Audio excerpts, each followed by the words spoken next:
Today, we're gonna talk about foie gras. What is foie gras? Foie gras is the fattened liver of ducks and geese. It's been around for thousands of years. ChefSteps has used it. I first started cooking with it in France like, a decade and a half, 2 decades ago. It's a really, really special ingredient.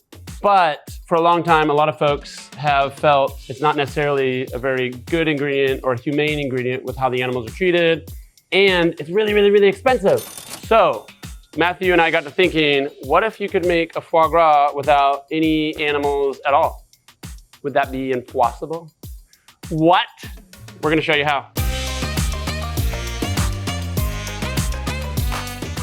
This is the real thing. This is foie gras. This is a whole liver, an A grade, which is the best you can get, the most expensive kind. They're graded from A, B, C, and that really has to do with size, texture, look. Matthew was just reminding me that when you have foie gras like this, the old school way to do it is like slice, sear, something sweet usually, But if you want to turn it into like one of these or something fancy, you gotta soften it, soak it in milk, take all the veins out. No more. But usually it's to turn it into something like this, the really expensive foie gras pate. Probably, I'm making this number up, 90% of foie gras that gets eaten in the world gets eaten like this, which is like foie gras mousse, foie gras pate. It's basically all pureed, blended up with like spices, alcohol, port, all that good stuff. Spreadable.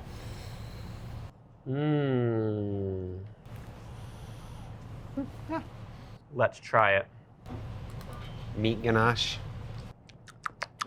Right off the bat, says it's not in there, but it's got that chicken liver, pork liver flavor, like iron. Irony. Bitter. You can smell the iron, Yeah. for sure. It's liver, but It's not as sweet and smooth as like the stuff we would make out of this. This is like kind of gray blue, but I think, we can do yellow pink and get that better version of that yellow fat even. From here, if we're gonna do a veggie one, we gotta recover like all the fat, all that umami. I think we could do a better job. Yeah, we could do better. So to make this recipe a success, you have to soak the nuts. They have to get juicy and hydrate. Otherwise, you're gonna have to adjust the water amount in that recipe. And you're gonna see a difference here. This I just filled with water, and then these have been soaking overnight. So they get plump and juicy. So these were 150 grams dry, and after soaking 220, so that's like 35% increase in weight and volume, which means they're just gonna be all smooth and buttery when you blend them and not like grainy. Yep. So we've got our ingredients here. What are the jobs to be done here? Fat, that's the main thing, right? Foie, very rich and fatty. Cashews lend very well to being fatty, rich nuts. Take about a cup of cashews, and it's 150 grams, 1.5 grams of low acyl gellan. And we need 0.4 grams of high acyl gellan. They have different properties. In small amounts, they do their job. So we got our gellan gum there, 8 grams. Kosher salt, 1.5 grams. Black pepper, classic seasoning, right? We use salt and pepper for all kinds of things. And we've got our sweet spice here, 2.5 grams. Heavy on anise, there's some vanilla in there, some orange. It's like classic winter like spices from the like spice trade, which you use in foie gras all the time. Brandy or cognac, which is very classic in your pâtés and mousses. Tomato paste, 15 grams. Add that rosy color, and it adds a little bit of umami as well. All right, our miso, 25 grams. 275 grams water. I've already got that scaled out here. Coconut oil.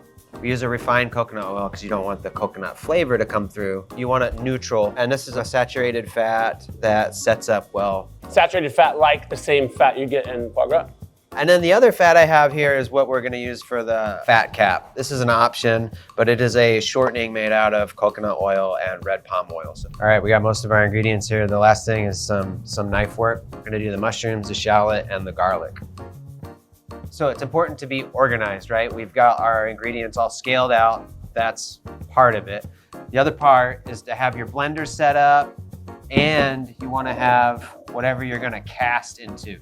So these have been washed and dried. They're ready to go. Very important, because once it goes into the blender and blends and we hydrate the hydrocolloids, and it gets up to the temperature it needs to, you gotta go right into here because it sets up very fast. Yeah, otherwise you won't have this like firm set texture. It'll be thinner and more like fluid. Right, maybe a little lumpy, just not as smooth and silky. Okay. So we've got all our ingredients measured out. Now it's time to cook the foie gras. Let's make the impossible possible. And what we're gonna do is sweat the vegetables with a little bit of the coconut oil that we have scaled out. I'm just gonna put a little bit of oil. The rest we'll add once we have the ingredients sweat down. Okay, so we got our oil in there. Sweating the vegetables, we don't want any color on them. I'm gonna put a lid on here to help out with trapping the moisture and help out with sweating. You don't wanna go too high on the heat, but you do want the onions or the shallots to soften, kind of start to turn translucent, and you want the mushrooms to wilt and cook. All right, so now we're gonna crank up the heat and we're gonna add the brandy. Why are we gonna do the cook off by half again, just to get rid of a little bit of booze? We're gonna get rid of a little bit of booze and we're gonna concentrate the flavor of that brandy. So it's reduced by half. Let's add the rest of our ingredients. We're gonna add the water. We need to bring everything to the boil. We're gonna add our nuts, coconut oil. This doesn't look like it's gonna turn into this, but it's gonna. Miso, tomato paste. We've got our salt, pepper, and our spices.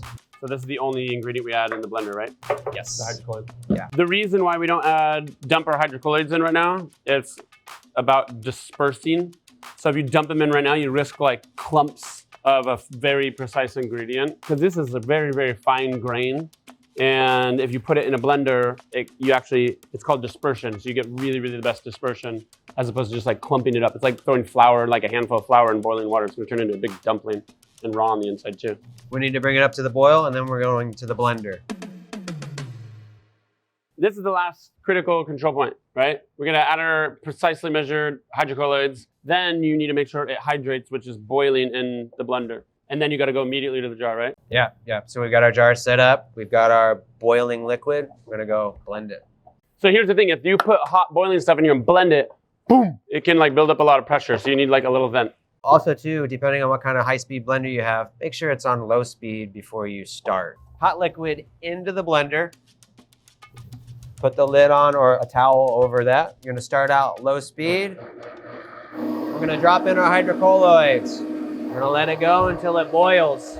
We're gonna notice a key tone change and you'll see it start to bubble. See it like, pop. See it starting to pop, pop, pop, just like boiling. So I'm gonna give it a little stir on the top to keep it from setting, but we're gonna go right into our jars. There we go, give it a little shake and a tap. So that's it, you gotta work very fast to get it into the jar. Yeah, that gellan sets up quick. Now we're adding the fat cap. See the yellow fat on top? That's a hallmark of like foie terrine. Also, I'd say you just wanna melt it. You don't wanna fry it, you don't wanna get it hot, you don't wanna like put it on a fire, you're just barely melting it. Yeah, just a low heat. And then we're just gonna spoon some of this on top of the jars. Just looking to cover, just seals it in, keeps the oxygen away from it, the top, that's it. So from here, just go right into the fridge, leave the top open so it can cool down. As soon as that fat cap hardens, then you can pull it out, temper it a little bit, soften the fat cap, and get right to enjoying it. This is like my classic way to do it. Little bit of the foie. Little slash a lot, maybe even more. And I got a sweet tooth with my like holiday foie situation, so I like a little bit of jam. I could eat like 100 of these. So from a couple little nuts and veggies, some umami stuff, lots of fat, you've got a faux gras. It's freaking delicious. I bet you anything, serve it to your chef friends, serve it to your French friends. I don't think they'll know. It's good. And I've been eating like lots of types of foie gras forever. But I might wean off of it a little bit now that I have this.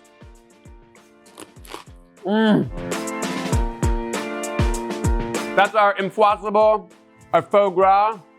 Get the full recipe at ChefSteps, all sorts of other techniques. And if you really want to learn more about actual foie gras, we have the original, the old school, the traditional, but like done really well recipe for this, made from foie gras. I don't know if I'd ever go back to it.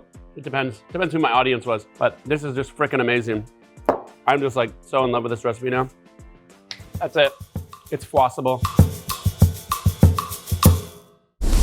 Subscribe to our channel and visit chefsteps.com for more tips, recipes, guides, and tools to help you level up in the kitchen.